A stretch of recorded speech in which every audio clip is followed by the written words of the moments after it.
Hola, mi nombre es Juan Chirieli y pertenezco a la Unidad Curricular Introducción a la Estadística de la Facultad de Ciencias Económicas y de Administración de la Universidad de la República.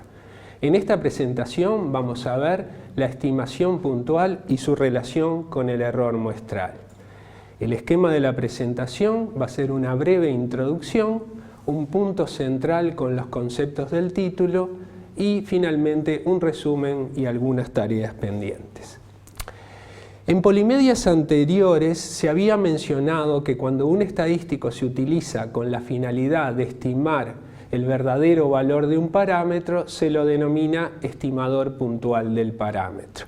Así, si quisiéramos estimar uno de los parámetros más frecuentes, la media poblacional mu, utilizaríamos la media muestral x barra, diríamos que x barra es el estimador puntual de mu, y anotaríamos x barra igual mu gorro. Del mismo modo, si quisiéramos estimar la varianza poblacional sigma cuadrado, utilizaríamos la varianza muestral s cuadrado y diríamos que s cuadrado es el estimador puntual de sigma cuadrado. Obsérvese que así como un parámetro es un valor fijo, los estimadores son variables aleatorias que toman diferentes valores que tienen una distribución y en general poseen un valor esperado y una varianza. En este punto deberíamos formularnos algunas preguntas fundamentales.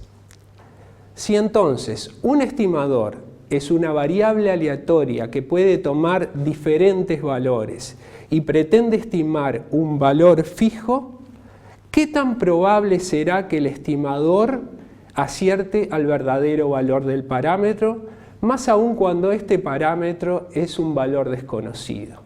Sería algo así como intentar acertar a un objetivo cuya ubicación es desconocida. Una segunda pregunta es, si entonces no acertamos siempre, tenemos una variable aleatoria que toma diferentes valores y un valor fijo, por lo tanto en algunos de estos valores no vamos a acertar. Entonces, ¿cuál será el error que cometemos cuando pretendemos estimar el parámetro?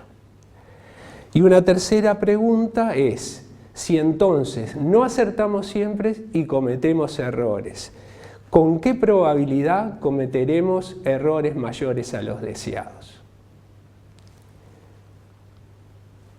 Bien, para contestar estas y otras preguntas vamos a retomar un ejemplo conocido. Es sabido que en Marte existe una población de 12 seres inteligentes. A los científicos terrícolas les interesa estudiar la variable aleatoria x coeficiente intelectual de un alienígena. X aquí es considerada una variable aleatoria con una cierta distribución. Mu es el coeficiente intelectual promedio de los 12 alienígenas y el objetivo es estimar el parámetro mu, que es desconocido. Para ello habíamos tomado una muestra de tamaño 5 y se había medido el coeficiente intelectual de los aliens capturados y habían resultado los valores que vemos allí en la diapo. Con esos valores podemos fácilmente calcular el promedio en la muestra, que en este caso nos da 104. Se dice entonces que 104 es el valor estimado o estimación puntual de mu. Inmediatamente nos surge una pregunta, que es, ¿qué tan buena será nuestra estimación mu gorro igual 104 respecto del verdadero valor de mu? Y una segunda, ¿cómo podemos responder a la pregunta anterior si en realidad desconocemos el verdadero valor del parámetro? Bien, para entender cómo es la dinámica, vamos a hacer una ficción. Supongamos que los coeficientes intelectuales de los aliens fueran los que aparecen en esta diapo. Bien, en ese caso sí podríamos calcular mu. Eso lo hacemos de la forma habitual, sumando todos estos valores, dividiendo entre 12 y en este caso nos daría 105,75. También podríamos calcular el error de estimación. sería igual a 105,75 menos 104, lo que nos da 1,75. Pero ¿qué hubiera sucedido si hubiéramos extraído otra muestra? ¿Qué hubiera sucedido con nuestra estimación y con nuestro error? Y si seguimos repitiendo muestras, ¿qué hubiera sucedido con las sucesivas estimaciones y los sucesivos errores? De hecho, ¿cuántas muestras podemos extraer? Y recordemos que sigue pendiente la pregunta principal, que es ¿cuál es la probabilidad que el estimador de mu acierte al verdadero valor del parámetro? Esto es, nos preguntamos cuánto vale la probabilidad de que x barra sea igual a mu. Algunas respuestas. Bien, no es difícil verificar que la cantidad de muestras sin reposición de tamaño 5 es combinaciones de 12 tomadas a 5, esto es 792. Que la cantidad de muestras con reposición del mismo tamaño es 12 a la 5, más de 248.000 muestras. Con un poco más de trabajo y tal vez con la ayuda de una planilla electrónica, podríamos determinar que de todas las muestras de tamaño 5, en ninguna de ellas ocurre que x barra sea igual a 105,75. Y esto nos permite responder la pregunta principal, que era ¿cuál es la probabilidad que x barra sea igual a mu? La probabilidad que x barra sea igual a 105,75. Bien, es exactamente 0. Por extraño que esto parezca, este no es un resultado raro. En general ocurre que la probabilidad que la media muestral x barra sea igual a la media poblacional mu es o pequeña o nula. Deberíamos entonces reformular la pregunta principal y conectarla con la tercera pregunta. Si entonces la probabilidad que la media muestral x barra sea igual a la media poblacional mu es en general o pequeña o nula, ¿se podrá al menos cuantificar la probabilidad de cometer un determinado error? Bien, continuemos con el ejemplo.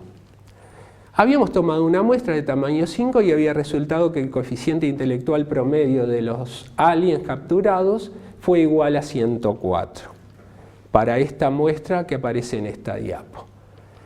Ahora, si analizamos todas las muestras con reposición de tamaño 5, con la ayuda también de una planilla electrónica, podríamos observar que en 2.440 de ellas obtenemos como promedio 104. Una de las combinaciones es la que vimos en la diapo anterior, pero existen otras como la que aparece aquí.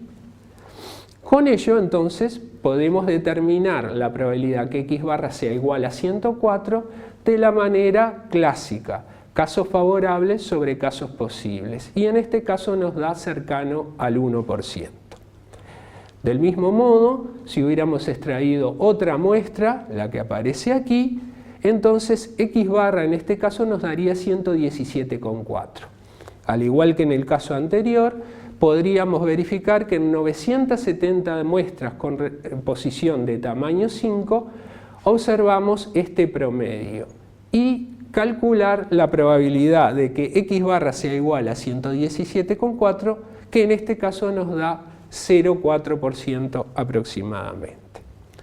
Si ahora graficamos los resultados anteriores, obtenemos una probabilidad cercana al 1% para x barra igual 104 y otra probabilidad cercana al 0,4% para la probabilidad que x barra igual 117,4. Y recordemos que sabíamos que la probabilidad que x barra sea igual a mu, a 105,75, es exactamente 0. Si ahora repetimos este procedimiento para todos los posibles valores que pueda tomar x, obtenemos la siguiente gráfica. Esta no es más que la función de cuantía de la media muestral x barra. ¿Sí? Recordemos que a pesar de su aparente continuidad en la figura, está llena de agujeros. En especial tiene un agujero en x barra igual 105,75 en x barra igual mu. Con estos elementos podemos, por ejemplo, responder a la pregunta: ¿qué tan probable será cometer un error de 1,75 o algo menor? Recordando que 1,75 es el error que se cometió cuando se obtuvo x barra igual 104. Bien, esa probabilidad es lo que aparece en rojo en la diapo, en la figura. Es la probabilidad que x barra esté entre 104, esto es 105,75 menos 1,75, o mu menos el error, y 107,5, que es mu más el error, o 105,75 más 1,75. Este valor en este caso nos da aproximadamente igual a un 19%. Del mismo modo, también podríamos responder a la pregunta: ¿qué tan probable es cometer un error de 11,65 o algo menor? Recordando que 11,65 es el error que se cometió cuando se obtuvo x barra igual 17,4. Bien, de nuevo es la probabilidad que aparece en rojo y es la probabilidad que x barra esté entre 94,1 y 117,4, que en este caso nos da aproximadamente un 87%. Y así podríamos repetir para todos los valores, el procedimiento para todos los valores que podamos atribuir a los errores. En general, si queremos aumentar la probabilidad sin variar el tamaño de muestra, debemos aceptar también que se incremente el error. Y si por otra parte queremos reducir el error también sin variar el tamaño de muestra, debemos aceptar que se reduzca la probabilidad. Conclusión y tareas pendientes. Un resumen. Vimos entonces que como un estimador es una variable aleatoria que toma diferentes valores, cuando éste se utiliza para estimar un parámetro que es un valor fijo desconocido, en general se cometen errores. La probabilidad de acertar exactamente al verdadero valor del parámetro es o pequeña o nula, como en el ejemplo, y es posible calcular la probabilidad de cometer como máximo un error determinado. Tareas pendientes o algunas preguntas. ¿Hubiéramos podido calcular los errores y la probabilidades anteriores si no dispusiéramos de los valores poblacionales? Esto es, si no dispusiéramos de todos los coeficientes intelectuales de los alienígenas. Y una segunda pregunta es: ¿sería posible aumentar la probabilidad y disminuir el error simultáneamente cuando se estima la media poblacional mu? Bien, la respuesta a estas preguntas es afirmativa, pero eso lo podremos ver en la próxima Polimedia. A continuación les dejamos